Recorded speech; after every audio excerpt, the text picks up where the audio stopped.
Berita Satu TV mempersembahkan. Pemirsa, senang sekali saya Dora Edward bisa menjumpai Anda dalam program khusus Berita Satu TV Super Mentor. Sebuah program yang menampilkan perjalanan hidup dan pemikiran para tokoh yang tentunya bisa menjadi pencerahan bagi kita semua. Dan dalam Super Mentor edisi kali ini kami menampilkan tokoh dari kalangan militer dan pemerintahan, Jenderal Purnawirawan Trisutrisno. Wakil Presiden Indonesia ke-6 ini akan bercerita tentang perjalanan hidupnya di zaman penjajahan Belanda, Jepang hingga periode kemerdekaan. Trisutrisno juga akan membagi pengalamannya saat menjabat sebagai Wakil Presiden. Dan pemirsa, inilah Super Mentor.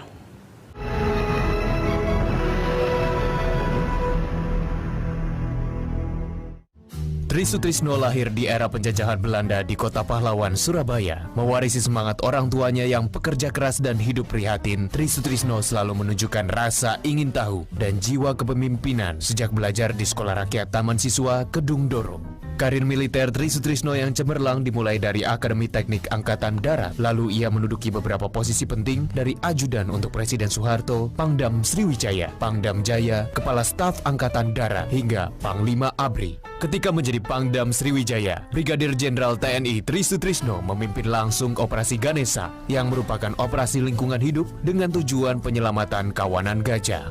Ketika menjabat Panglima ABRI, Jenderal Trisutrisno juga dipercayai mengepalai Persatuan Bulu Tangkis seluruh Indonesia dengan instruksi dari Presiden Soeharto. Dan bulu tangkis Indonesia berhasil menyumbang 5 medali di Olimpiade Barcelona 1992. Pada tahun 1993 setelah menyerahkan tumpuk pimpinan ABRI pada Panggap Baru Jenderal Edi Sudrajat, Jenderal Trisutrisno terpilih sebagai Wakil Presiden Rakyat Indonesia ke-6 mendampingi Presiden Soeharto. Sosok Trisutrisno dikenal sangat memperhatikan kesejahteraan anak buahnya. Hal ini berawal dari masa sekolah di mana Trisutrisno sangat perhatian pada teman-temannya. Pada akhir masa jabatan sebagai Wakil Presiden, Trisutrisno meneruskan tradisi para Wakil Presiden sebelumnya yang hanya menjabat selama 1 periode. Saat ini, Pak Tri masih aktif di berbagai kegiatan sosial kemasyarakatan, antara lain menjadi pembina Badan Pesantren Kepemimpinan Amanah, pendiri atau penasihat di beberapa masjid di Jakarta dan Surabaya, dan Dewan Penyantun di beberapa perguruan tinggi Islam. Trisutrisno, sosok pemimpin yang cerdas, berjiwa besar, pribadi yang kuat. Mari kita berikan sambutan yang meriah kepada Bapak Jenderal TNI Purnawirawan Haji Trisutrisno, Wakil Presiden Republik Indonesia yang ke-6. Assalamualaikum warahmatullahi wabarakatuh. Salam sejahtera bagi kita semuanya. Om Swastiastu. Yang saya hormati Bapak Profesor Habibie, yang saya hormati Bapak Dr.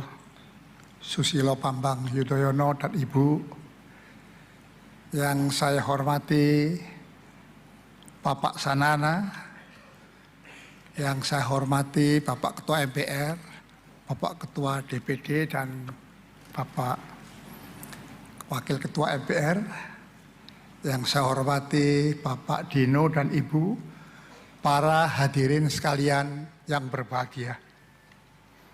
Marilah tiada henti-hentinya kita senantiasa memanjatkan puji syukur kehadirat Allah Subhanahu wa taala karena kita diberikan kesempatan untuk bisa bertemu dalam forum yang baik ini, yang mulia ini, dalam keadaan sehat dan dalam suasana persaudaraan.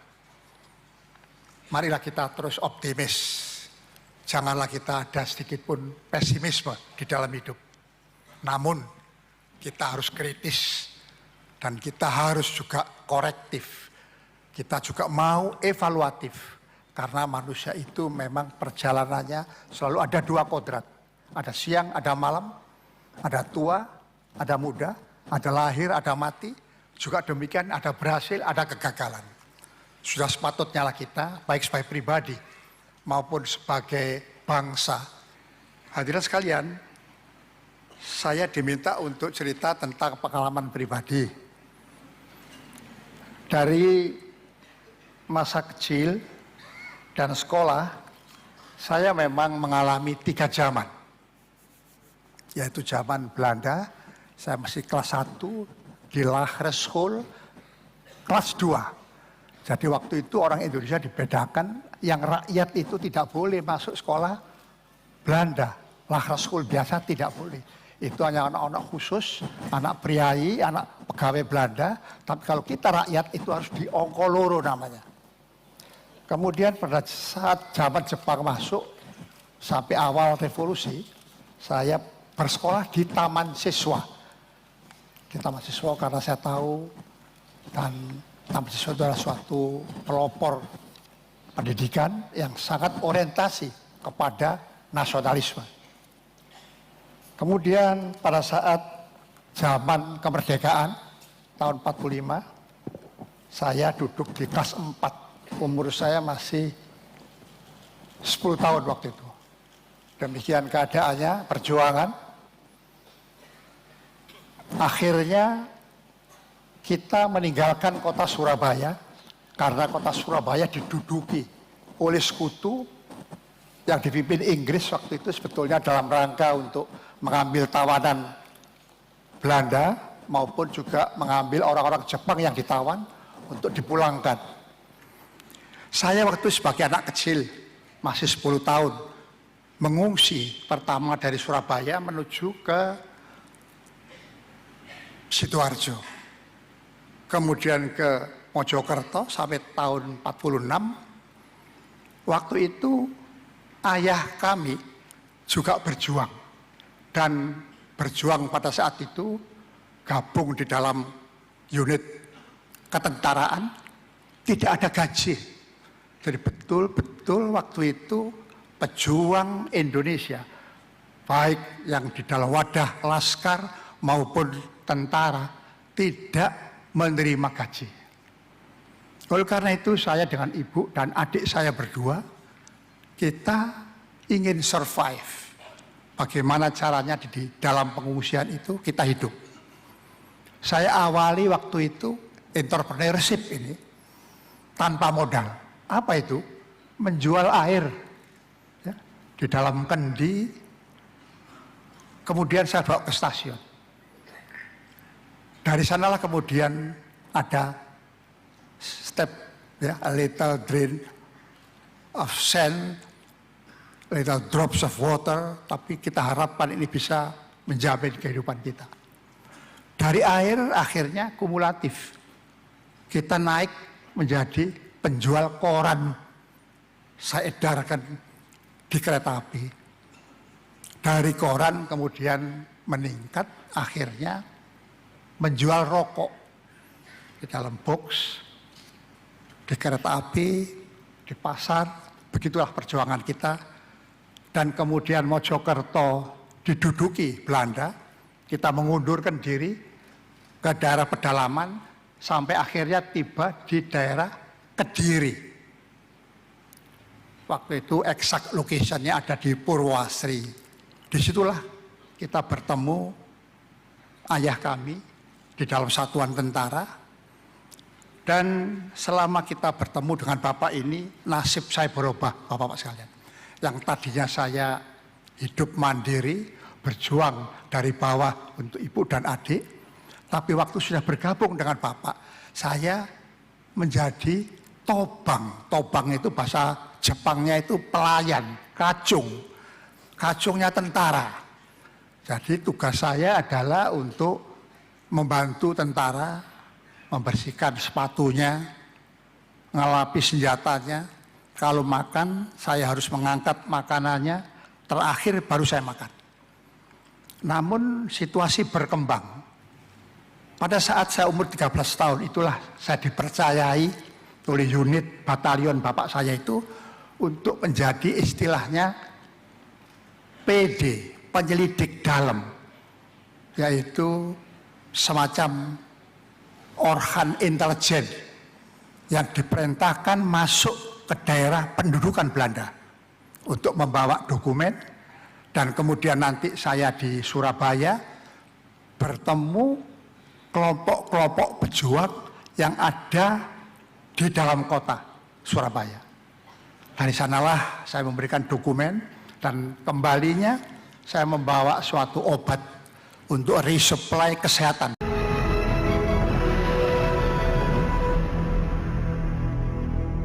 setelah kami tamat SMA, karena pengaruh lingkungan perjuangan waktu itu di dalam TNI, maka saya ingin mengabdikan terus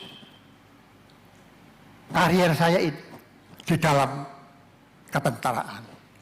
Waktu itu belum ada Akmil, Akademi Militer belum ada karena belum dibuka kembali. Ada Jogja dulu, waktu Pres kedua bubar, kemudian belum sempat dibuka kembali. Jadi Angkatan Darat membuka kecabangannya masing-masing.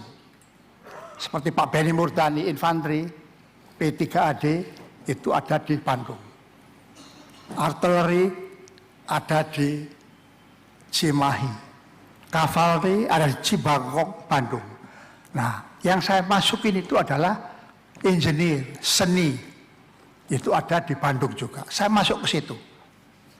Kemudian setelah kami tamat dari Bandung, waktu itu 4 tahun, ada sebagian yang melanjutkan biasanya ke ITB, diterima, tapi kami langsung ke lapangan waktu itu.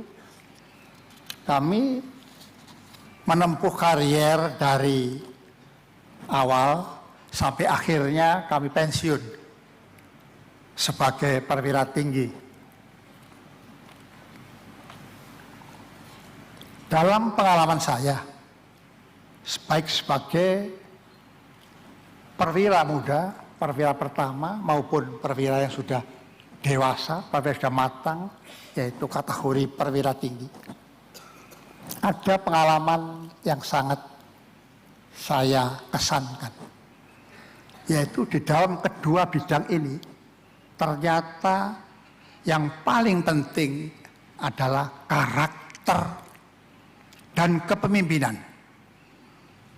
Karakter itulah yang kemudian menentukan apakah seorang itu bisa betul-betul ikhlas berjuang, ikhlas memerintah, dan ikhlas juga untuk menerima risiko apa saja.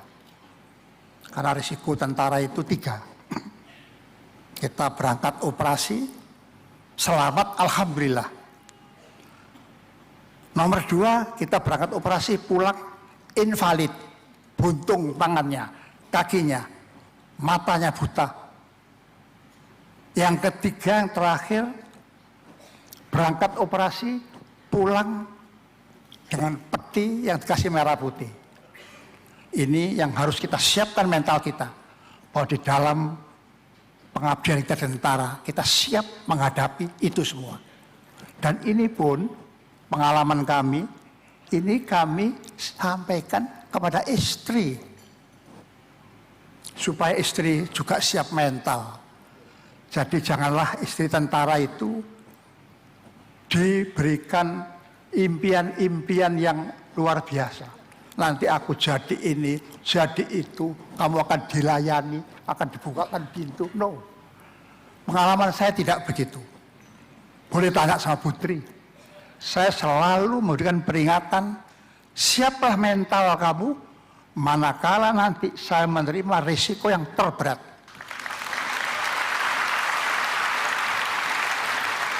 Mengenai kepemimpinan. Kepemimpinan yang muda itu artinya face to face leadership. Kita langsung berhadapan dengan anak buah, regu, perton, kompi, batalion. Saya sampai danion saja, karena saya senjata bantuan. Kemudian saya ke staff, sampai akhirnya kita bisa ke kepemimpinan yang kebijakan. Kedua pemimpinan ini bedanya itu hanya tanggung jawab dan lingkup tugas saja.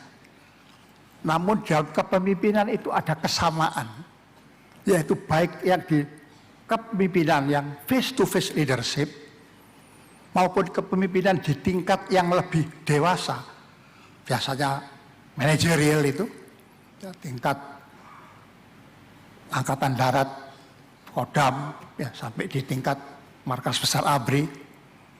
Yang membedakan adalah ruang lingkup tugasnya. Namun satu ciri yang harus sama, yaitu kedua-duanya harus bisa menjadi teladan. Teladan ini sulit. Kalau kita tidak introspektif, sulit untuk menjadi teladan. Alhamdulillah hadirin sekalian, saya tamat tentara ini setelah mengabdi 33 tahun. Pada tahun 92 saya pensiun. Setelah pensiun sebagai seorang mantan tentara itu ada dua. Sebagai pejuang kita tidak berhenti. Karena pejuang itu tidak berhenti kecuali nanti setelah mati. Sebagai tentara formal kita berhenti itu formalitas organisasi. Jadi sebagai pejuang sampai hari tua pun kita harus memperjuangkan, ya.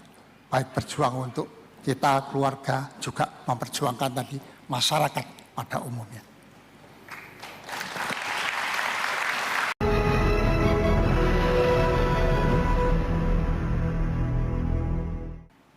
Pada tahun 92 kami waktu itu didatangi oleh 4 fraksi. Fraksi P3, PDI, Golkar, dan fraksi ABRI. Yang intinya beliau-beliau ini menyampaikan apakah saya bersedia untuk dipilih menjadi wakil presiden. Jadi tidak seperti sekarang sudah beda caranya. Kalau waktu itu saya itu seperti sekarang, pasti saya tidak mampu. Karena saya tidak ada duit.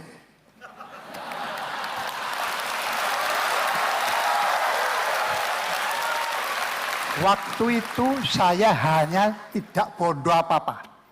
Tidak pakai duit, tidak pakai kampanye, tapi saya betul-betul siap sajalah. Siapapun yang datang untuk memberikan kepercayaan, ya saya terima. Jadi keempat fraksi ini saya terima. Itu pun ada syarat.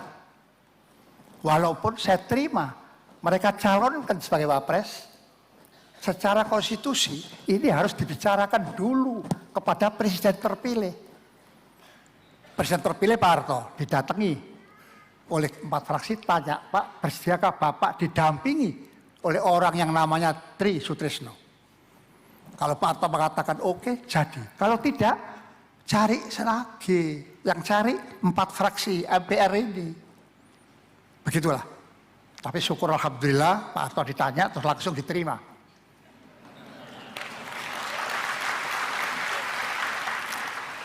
Tugas Wapres jelas sesuai Undang-Undang Dasar 45, wakil presiden adalah pembantu presiden.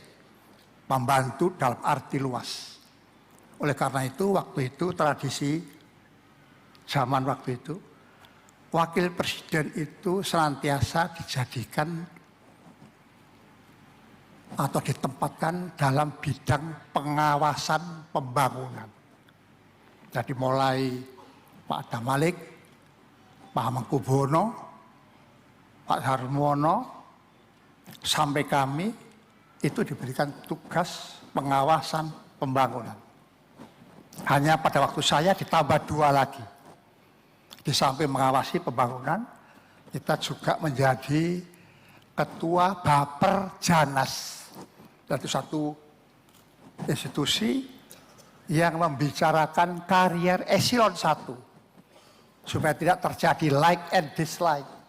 Ya, kalau dulu sebelumnya itu like and dislike. Kelompok mana nih? Golongannya siapa nih? Itu pasti jadi. Tapi dengan adanya dibentuk Baperjanas, itu dirapatkan dulu sampai akhirnya lulus baru jadi. Itu yang kedua tugas saya. Diberi lagi 1 lagi, 3.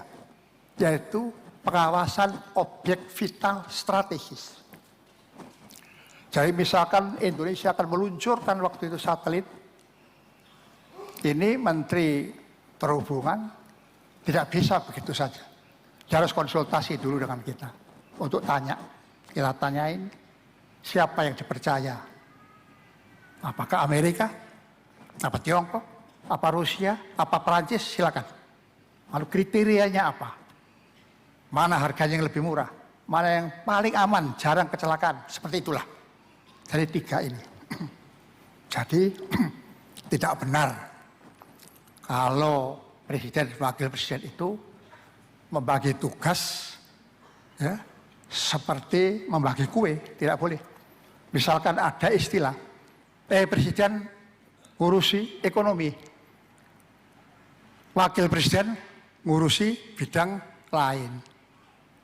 Tidak ada pembagian seperti presiden itu memimpin eksekutif pemerintah utuh, wakil presiden membantu presiden. Mengapa ditaruh di bidang pengawasan? Ini hebatnya. Pengawasan itu mengawasi semua aspek, pusat, kabinet sampai daerah. Maksudnya supaya tahu wapres ini, itulah negara. Jadi, in case nanti presiden ini berhalangan, sakit atau mati, wapresnya tampil sudah, karena sudah mengawasi semuanya. Jadi tidak benar kalau sekarang presiden bagian A, wapres bagian B, keliru itu. Ya. Ada satu lagi yang saya ingatkan. Di Indonesia tidak ada sistem presidensial, tidak ada. Tidak ada sistem parlementer, tidak ada. Walaupun ada presiden, ada parlemen, tetapi tidak boleh disebut presidensial maupun parlementer. Mengapa? Karena waktu para pendiri negara ini dulu akan membentuk suatu sistem pemerintahan negara. Waktu itu Bung Karno sudah mengingatkan, jangan sampai kita mengambil yang ada di luar.